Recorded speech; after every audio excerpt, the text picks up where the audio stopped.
गांव के किनारे एक पुराना पीपल का पेड़ था, जिसे लोग छांव वाला पेड़ कहते थे।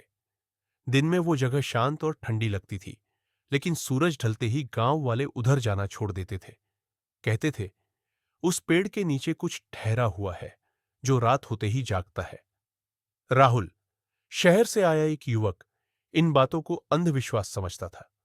वह फोटोग्राफर था और गांव की रहस्यमयी कहानियों को कैमरे में कैद करने आया था। जब उसने उस पेड़ की कहानी सुनी, तो तुरंत वहां जाने की ठानी। रात में गांव के बुजुर्गों ने उसे चेतावनी दी, बेटा, रात को उस पेड़ के नीचे मत जाना। बहुतों ने कोशिश की, पर लौटकर कोई नहीं आया। राहुल हंसते हुए बोला, अगर डर कर ही जीना है, तो फिर जिंदगी में क्या मजा। रात के ठीक 12 बजे वह कैमरा लेकर उस पीपल के पेड़ के नीचे पहुंचा।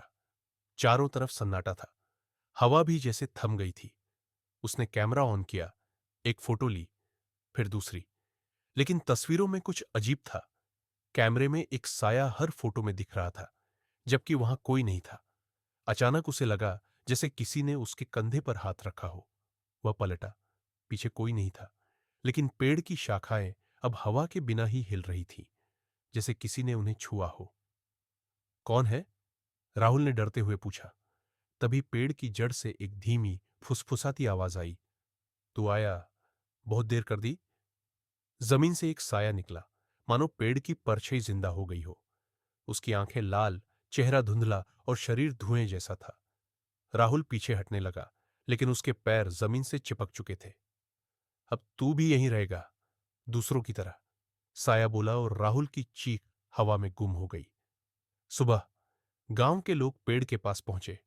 वहां न राहुल था, न उसका कैमरा, बस पेड़ की छाव कुछ ज्यादा गहरी और भारी लग रही थी।